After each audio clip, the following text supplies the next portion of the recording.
So let's kick this thing off. Ladies and gentlemen, I'm excited for our guest today. A first for us here at First and Tuna. This man is all smiles, measuring at 6'1", 196 pounds, according to LARams.com. He's a UCLA Bruin, so we're gonna throw on the UCLA hat for this man here. Oh wow, look at that. Rep LA hard for you, bro. Look pound for at pound, that. the unquestioned fashion leader on the Los Angeles Rams, starting at DB Quentin Lake. What's up, bro? Man, how you guys doing? How you doing, man? Doing good, How you doing? man. I'm excited to have you. First and foremost, as a fan. No, I mean, I appreciate it. I appreciate you having me on. Dude, what are we doing today, man? Are we in the middle of training camp? Are we just taking a day off? What's going on? So finished a workout earlier this morning. Actually got to get ready to pack, going to Hawaii with my girlfriend tomorrow, so that's gonna be fun. Gonna be there for about 5 days, so Nice, yeah, man. I'm excited about that. You've been trying to travel a little bit more, haven't you? Yeah, so this year was actually a pretty big, and it's gonna be a pretty big travel year for us. So we went to Japan, and that was incredible, unbelievable. If anybody hasn't went to Japan, I highly recommend. If you want to travel outside of the country, you go there first just to experience a different lifestyle, a totally different culture. Obviously doing Hawaii tomorrow, and then later in July we're doing Turks and Caicos. So two pretty tropical vacations in the summertime, which is great. But yeah, have traveled my fair share this off season. So, and it's a blessing that I'm able to do that. Hey, I know that you're picking all these warm spots, man, trying to keep the body right for off season. Yeah, I mean, it would be pointless if you went somewhere cold, especially in the summer. You're gonna get me in trouble, man, because my lady's been talking about Japan like nonstop. You gotta go. You gotta go. If you love the food, and if you just want somewhere that's peaceful and quiet, man, I highly recommend it. It was a culture shock for me, like big culture shock, because I had never been in a metro, and the metro is the biggest form of transportation out there for them. I didn't even think about that. Yeah, because we're not from New York or anything. Yeah, I'm not from New York. California. I mean, you gotta have a car pretty much out here. It's not like you're taking a bus or anything. But yeah, man, that was crazy. It was like a sea of people, but at the same time, you could hear a pin drop. That's how quiet it was. You just heard footsteps. No people. Nobody was talking. Nobody was on their phone. Everybody was just quiet, trying to get to where they wanted to be. So it was great. Interesting. What made you go to Japan? I'm assuming you went to Tokyo, right? I'm assuming you went to Tokyo. Was it more food? Was it fashion? Because I know they're a fashion hub too. Yeah, it was food, fashion, culture. I mean, I'm big into anime. Like, I love anime, love Japanese cartoons. And so that kind of kicked it off for me. And then little by little over the years, I was like, well, I started eating more Japanese food. I started getting to know a little bit about their culture, and just like, whether it's, the temples that they have, or really their day-to-day mannerisms, how they're respectful to people when they bow, how they talk to each other. That's something that I loved. And I was like, you know what? I really want to experience this firsthand. And luckily, my girlfriend was the same way. She wanted to experience it too. So we were just like, you know what? We're going to do it. We're going to go out there for 10 days, experience the whole thing, do the big trip. And we ended up falling in love with it. And we wanted to go back next year for sure. That's exciting, man. I'm happy you get to experience that, because doing a little bit of a background check on your history, like, you're California through and through. Like, you born in Cali too, or? So funny story enough, I was born in Pittsburgh because my dad played for the Pittsburgh Steelers. Then I moved to Jacksonville when I was like 6 months old, so I don't really remember anything from Pittsburgh.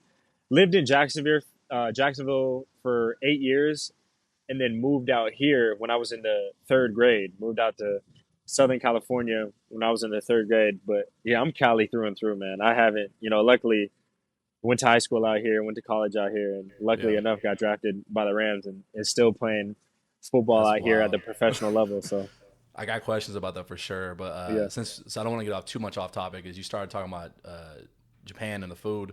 So that's my one hard hitting question for you that might get you in trouble, bro. Top food spots in LA. Oh, that's easy. No, it really is. So we just recently went to a restaurant called Providence. Providence is like a seafood cuisine over in West Hollywood. Oh my God, fantastic. They do the whole course. Like, we went in there thinking, oh, okay, we're going to get a menu. But they were like, oh, no, like, we already have a preset menu. We're just going to bring you out stuff. This is how much you have to pay, pretty much. We're like, all right. Okay. Yeah, we're like, okay. So they had like a little speakeasy too. It was, oh my God, it was fantastic. There's another place in downtown LA called Niku X, which is actually Japanese barbecue. We went there for, I want to say, last year for our 1 year anniversary. Fantastic place. Another place that I like is Matsu Steakhouse in Beverly Hills. Fantastic Japanese, another Japanese steakhouse, A5 Wagyu, whatever A5 Ooh, Wagyu, whatever you like. That's talk really to good me. too. So yeah, for Italian, now I know there's probably some Italian spots I've been missing, but for Italian, I want to say um, Lavo Ristorante, which is it's off Sunset. That's great. Love Italian food. Cool ambiance and all that stuff too. That was fantastic. And the last one for me, unfortunately, they shut down, but I just got to give it a shout out. This would probably really be my number one. It's a Korean barbecue place called Mansu. Now, I swear we would go there maybe 2 to 3 times a week. And we live in Simi Valley, so it's like a 45, 50-minute drive, like 2 to 3 times a week. And we would just go there, but we were Dang, regulars to the point where we would come in and our food would be ready. Like imagine you go into that's a sick. restaurant, you come in and your food's already laid out. Like we were going there so much and we made a relationship with the waiters and servers to the point where they're like, yeah, we already know what you got because we only ordered one thing. You came in there, they had our food ready, we ate and we get up out of there. So I mean that was like sadly they shut down, but that was like a go-to spot. That's suck because we love Korean barbecue, and you're giving me. Yeah. So this is a little selfish on my end, not just for everyone to get to know you better, but we got our anniversary. Our 1 year is next month, Oh and my nice. birthday's next month. So I'm like scoping out places in LA right now Yeah. of where we could celebrate. Man, I would I go to think some or you could go to Fia Steak in Santa Monica. That's not a the nice Korean that's barbecue because we love Korean barbecue. I'm up here near yeah. Sacramento, um, Okay. Okay. and like Korean barbecue is hot up here too. Did they relocate or they just shut down? They shut down. Yeah, they shut Damn. down. So it sucked. And especially one of the dudes that we knew, like he was fantastic. Like 10 out of 10 service. It would have a Damn. conversation. It was fun, man. Like he made like eating there fun. Y'all heard it here first. Quentin Lake with the Yeah. best food Yeah. spots in LA. Yeah. Yeah. Yeah. You growing up in LA though, do you ever get? I want to say because obviously not homesick because you're in the same area, but you ever get like opposite of homesick? Like you feel like you haven't explored more because you went to Mater Dei, Santa Ana, UCLA, and then now you're playing for the Rams. So you're kind of like a great representative of SoCal, and not to mean like I don't know if everybody else calls you Q, but like when I'm Yeah. watching TV, I'm like, oh Q, Schoolboy Q, one of my favorite rappers. So I was like, Yeah. I rock with Lake. That's my dude. Yeah. Yeah. I don't get homesick or I don't get like I don't want to leave. I'm gonna be honest. Like some people talk about, oh, like do I want to? Like, could I say I want to experience something new? Yes, but in reality, no. Like I don't want to leave. I want to stay here as long as I can because you can't beat this. There's a reason why so many people come here. The weather's great. There's so much stuff to do. The food's great. It's culturally diverse, so you have everything. Like when I was coming out, I was like, you know what? I wouldn't mind being somewhere else. But like hearing the stories from other players of, you get guys from that have been places like Buffalo, been places, played for different teams. The quality of life that you have outside of the building, it really does matter. And so, like being Way able to be different. here, yeah, being able to be here is just, it's fantastic. And I wouldn't want to be anywhere else, really. So what you're saying is next year when you're ready to I extend, need a you re up. sign. I need a re up. I need a re up. I need a re up. I know. I really, really, and it's not only that; it's the people that we have in the building too. The players, the coaches, the staff, like you name it, top down. The Rams is the most fantastic organization when it comes to understanding a player and also just the community that they have. So, as long as I'm healthy and all that stuff, I want to play for the Rams for the rest of my career. I really want to retire a Ram, honestly. You heard that, Cronky? Don't give him Yeah. no hometown discount. You need to sign the mayor of LA here. Yeah. Yeah. what So you coming in, like I kind of want to talk about that a little bit. You did an Yeah. interview previously on a different podcast. You coming out, you dealt with the injury. You had an injury early on. You overwent like more adversity than people, that even I realized. Yeah. Also accounting for the fact that the 2020 draft class, like the 2 years after that was really weird because the Yeah. pool was bigger. Yeah. So you coming out, dealing with the injury, how was it getting through all that adversity? And what do you feel like you've overcome the most now that you're a veteran in the league? Yeah, it was tough. It was tough dealing with the stuff that I did, especially because I was coming in with injuries. You know, I was dealing with a knee thing coming into my rookie year, and then, had to deal with that. And then I was dealing with a little bit of a back thing too. So I had my fair share of injuries, but what it really showed me, and we talk about adversity, it was, health is wealth, especially in the NFL. Making sure you're on top of your body. And now that I'm understanding it more, spend the money, like you spend money on, let's say, equipment, or people spend money and reinvest into themselves. Well, it's the same thing as an athlete. Do the same thing, go to a chiropractor, go to a massage therapist or a stretch person. Spend the money on your body so that you can have the longevity in the NFL. It's important. Availability, your best ability is availability. And I realized that with all the stuff that I had is like, teams will cut you quick. Luckily, the Rams, they stuck with me and they were able to work with me and, kind of grind through all the stuff that I had, which was a blessing. But, some other teams, it could have been another team. They were like, I don't want to deal with this. I don't want to deal with a 6th-round pick guy that's dealing with injuries and has had surgeries and stuff like that. So, making sure you're investing in your body, making sure you're on top of it, all those things. And, that stuff I really got into this offseason to make sure that I'm not having these, injuries, or that my body's available so that I can play and perform to the best of my ability. That's tough, man, because it's scary too. Because it's one thing if you're like a 1st-round draft pick and you're like, oh, Yeah. they invested the capital, like I know I'm safe here. Yeah. Like you said, 6th-round pick, despite the pedigree of your father playing. Yeah. What did you have those conversations with the front office, like what they saw in you, like plans for you long term that like made you feel better about sticking around in LA?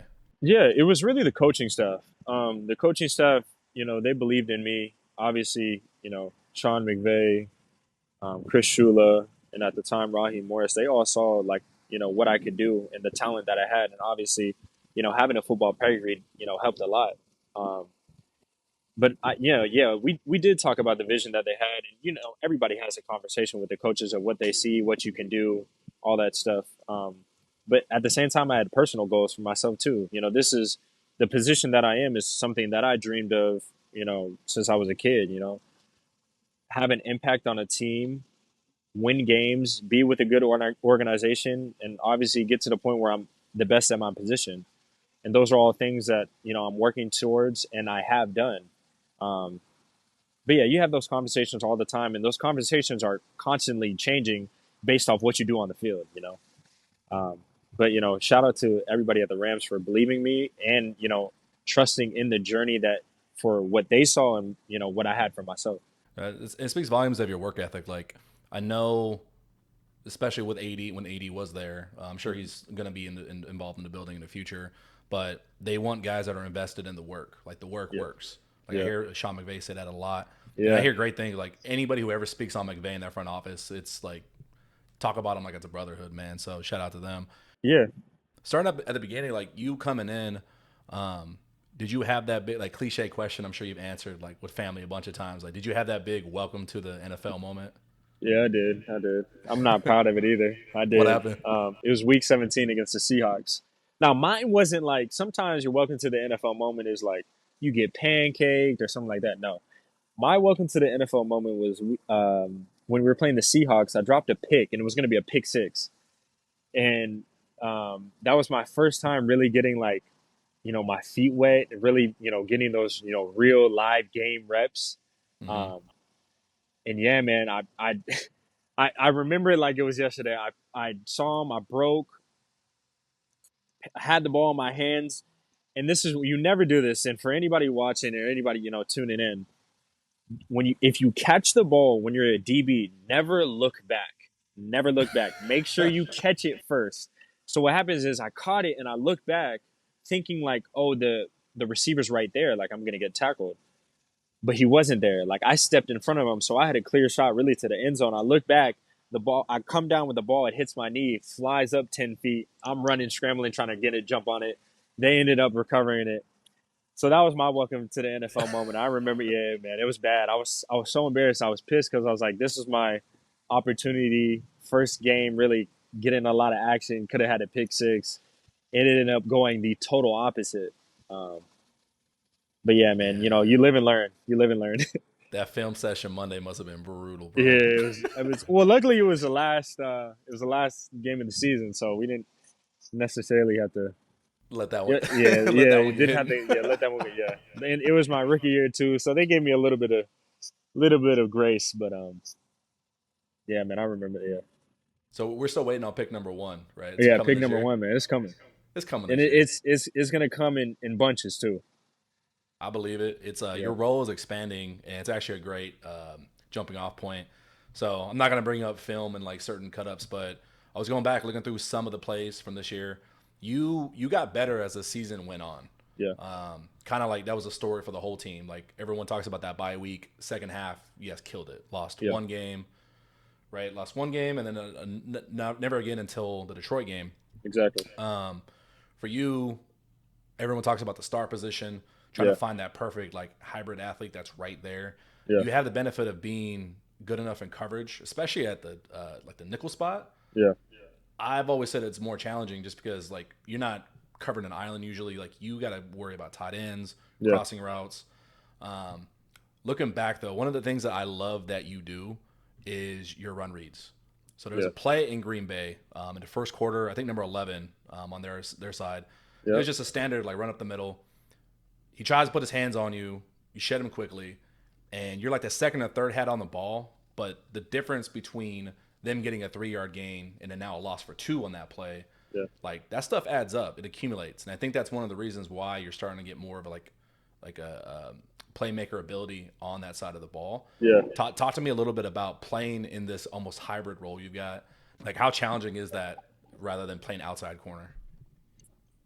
Yeah, it's different. So my rookie, well, I came in as a safety. Like, if we're gonna be honest, like I was projected to be a safety. And funny story, I was like, you know what can I do to make sure that I have the best opportunity to be on the field? Because I was playing dime linebacker early in the season last season, and I was like, what can I do? Like, let me learn the whole defense. And so I told my coach, I was like, hey, I can play, whatever you need me to play, I can play it. If I need to play nickel, I can play it. And so ended up when something happened where like somebody got hurt or somebody was underperforming and they put me in. And I ended up doing really well. But the thing about it that's a little bit different from safety is you're closer to the line of scrimmage. There's a lot of stuff that you can do. You can blitz, you can play in coverage, you can play man, you can play zone. Mm-hmm. It is a really versatile position. And it was new for me. And like you said, like how I got better over the season, it was really just a comfort thing. If you think about it, playing slot corner is the same thing as playing strong safety if you come down in the box. Mm-hmm. Like, yeah, you're a little bit more, you have a little bit more coverage opportunity, but really it's the same thing. You're playing really 5 to 7 yards off the line of scrimmage. You're playing on that slot receiver, could be a tight end. So me playing safety and having that like playing strong safety or just playing safety in general, it really was, okay, how do I readapt myself to not necessarily what to do, but being in a different part of the field. And that was the biggest adjustment for me.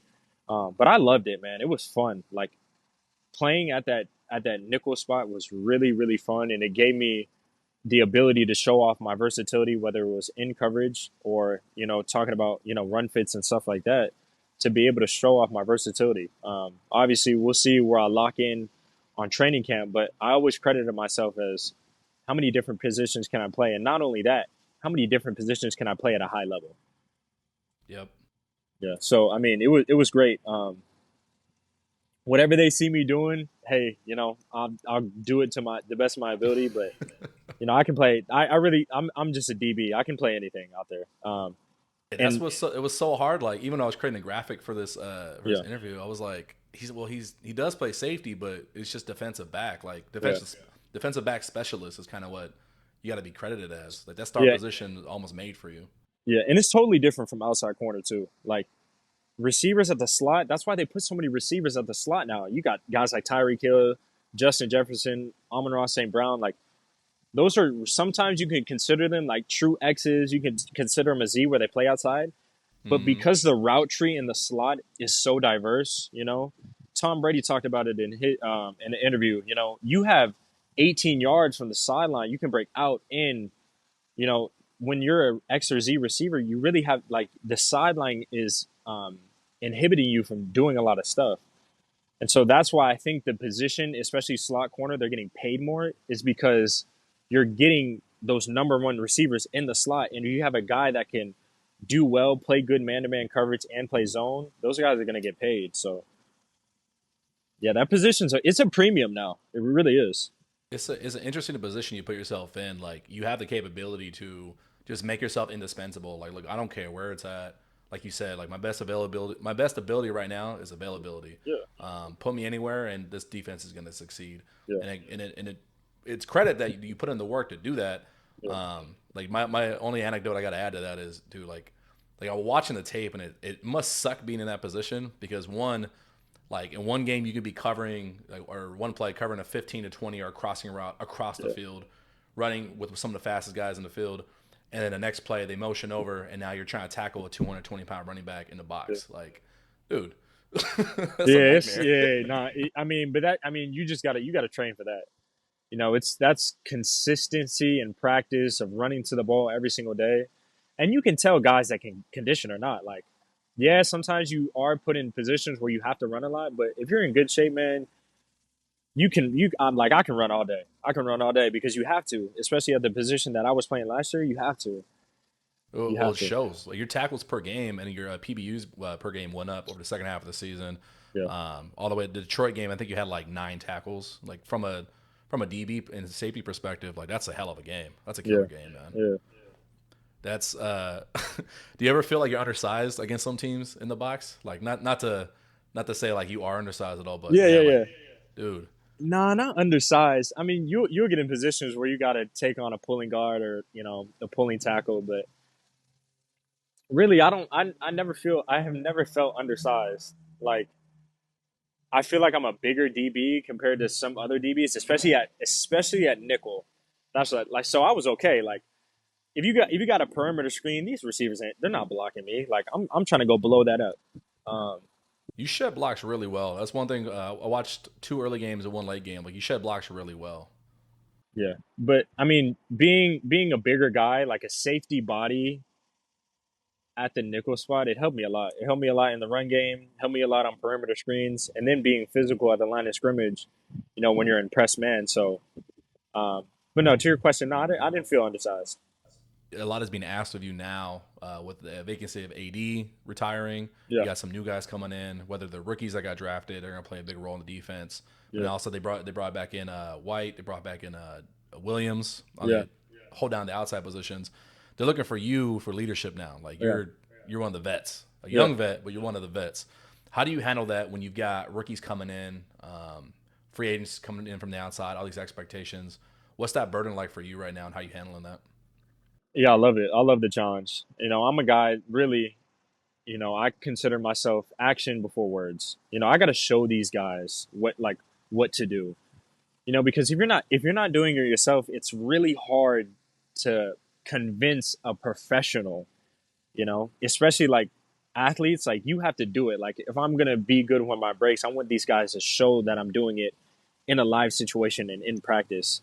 But it's been a great, I wouldn't even say a challenge. I love it. I love to be able to talk to these guys and give them my feedback and, tell them and teach them and have them learn about the game. So it's been awesome. And the fact that, guys are leaning on me, it kind of gives me a little bit of confidence to say like, I'm doing it right. I'm on the right path.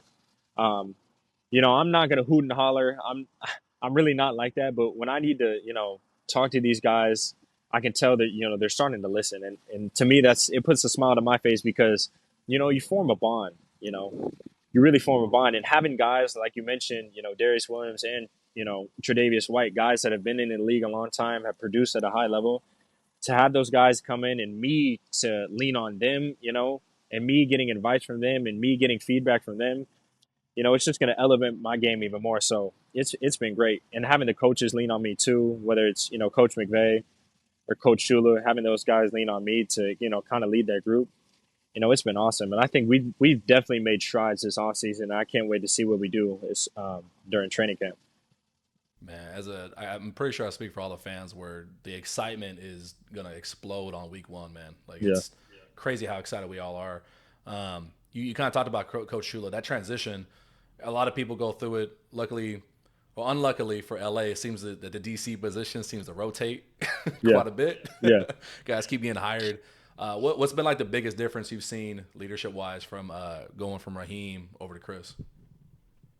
So yeah, I mean, both great coaches. Coach Shula was actually my DB coach my rookie year, and it was a fantastic way to learn from Coach Shula and Coach Raheem Morris my rookie year. But they're both coaches, and they both have two different personalities.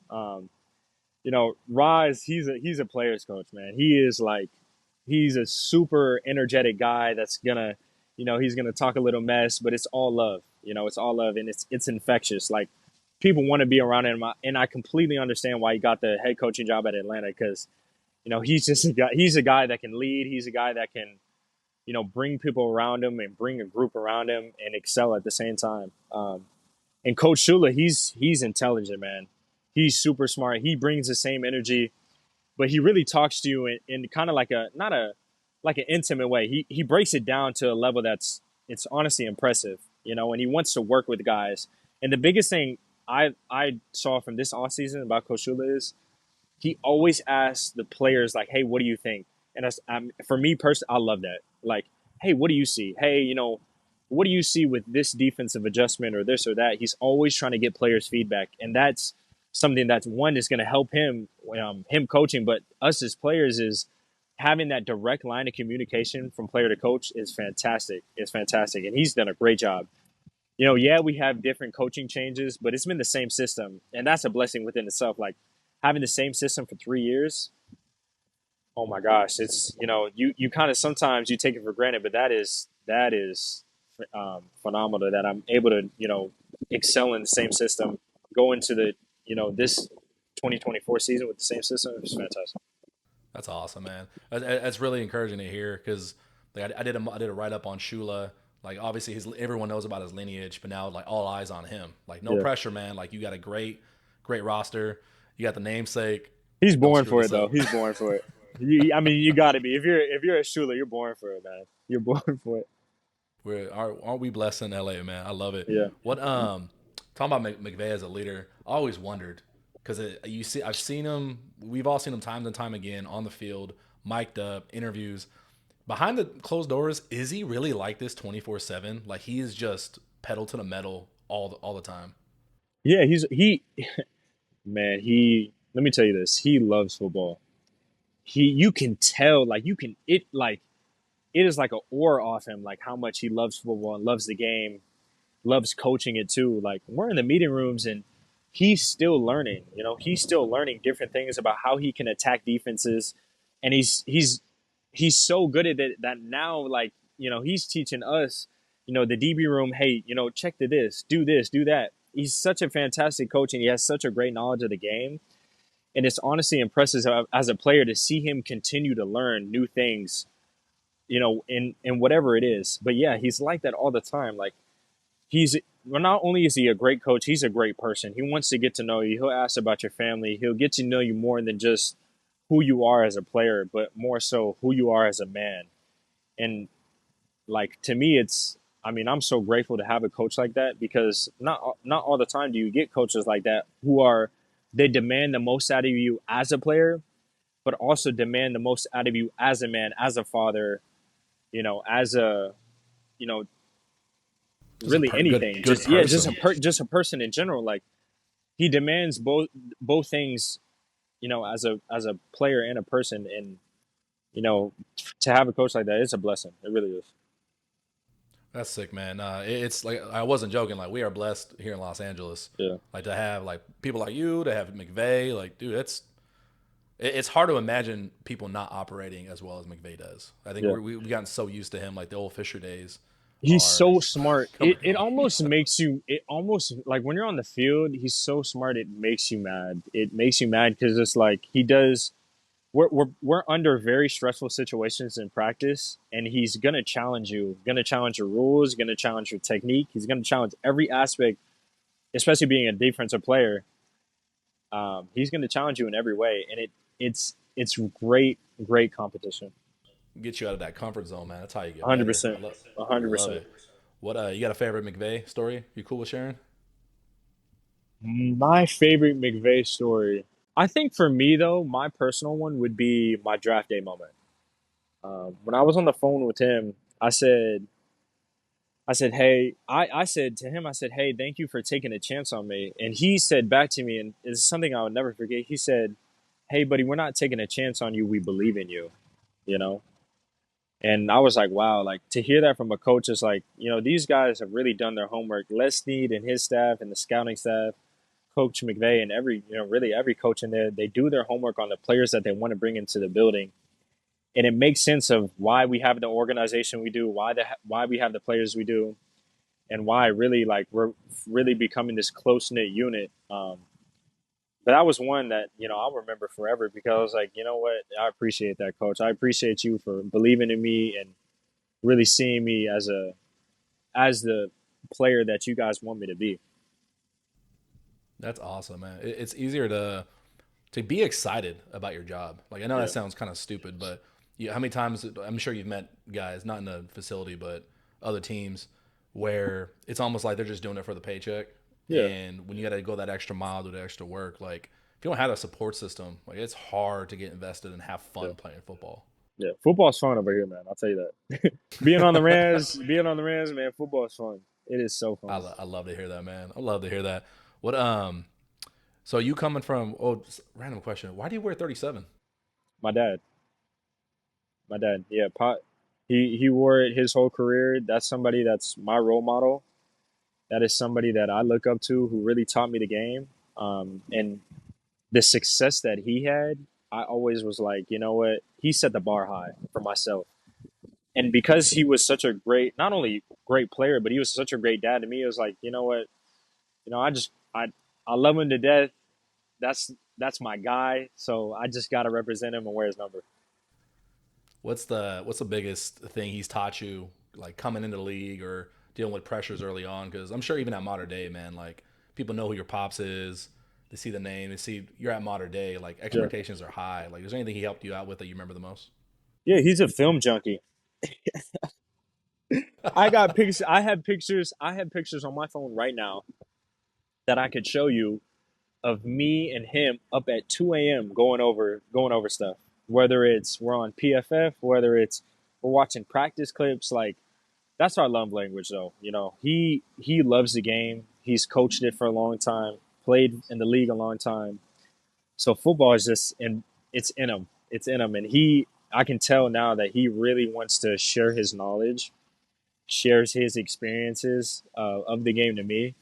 Um, not too long ago, I had never seen him play, and I was like, I was giving him some mess. I was like, man, that's back then. That's old school ball.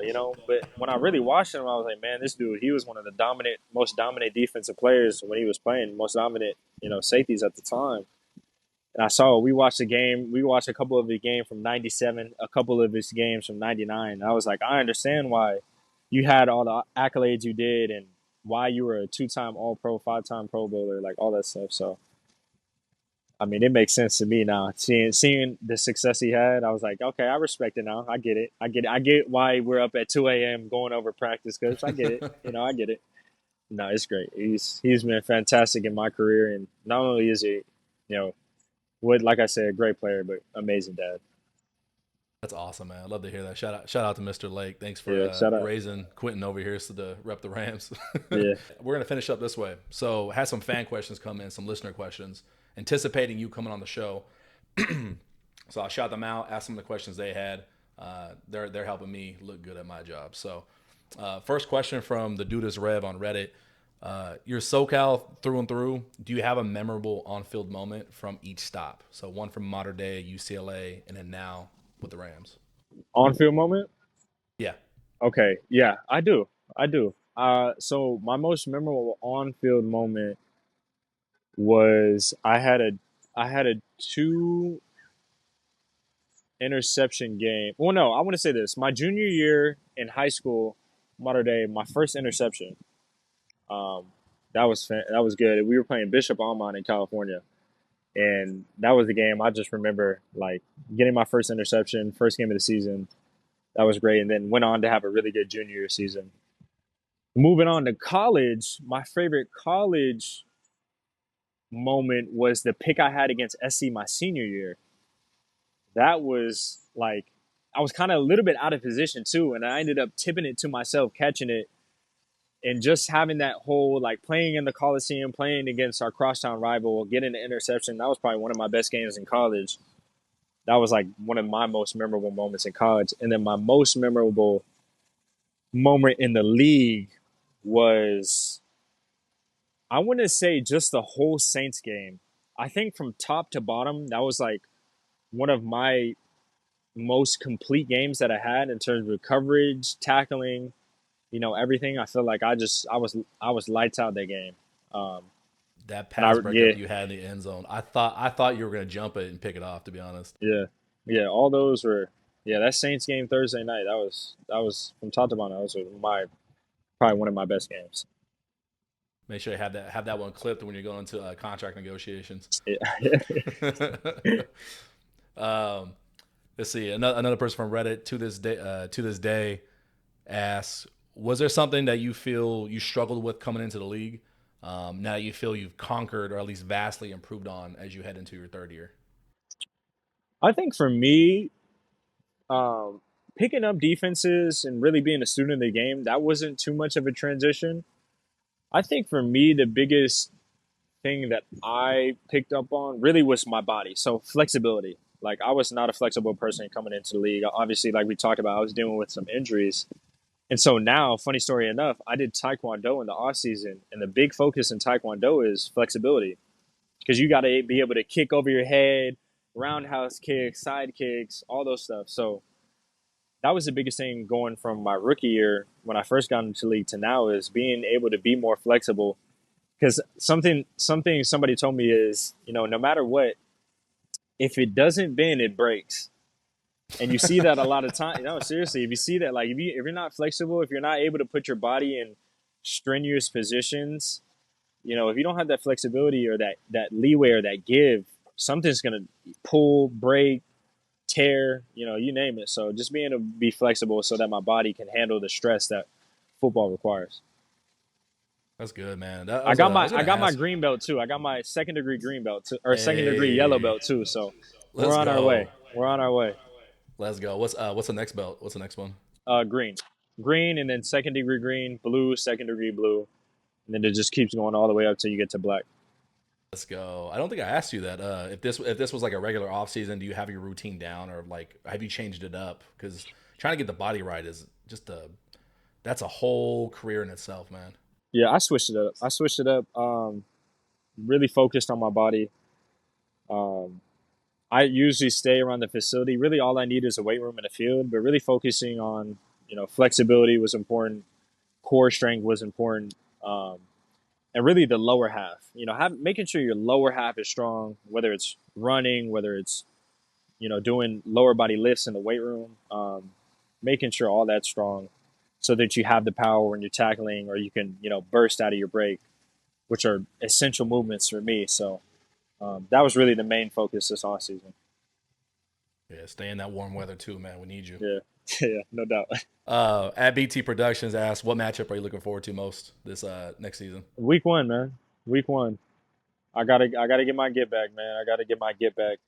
Obviously, that's longtime friend, really good friend of mine, Amon Ross St. Brown, who's had a fantastic career at the Lions. But it's I gotta get back at him for that wild card game.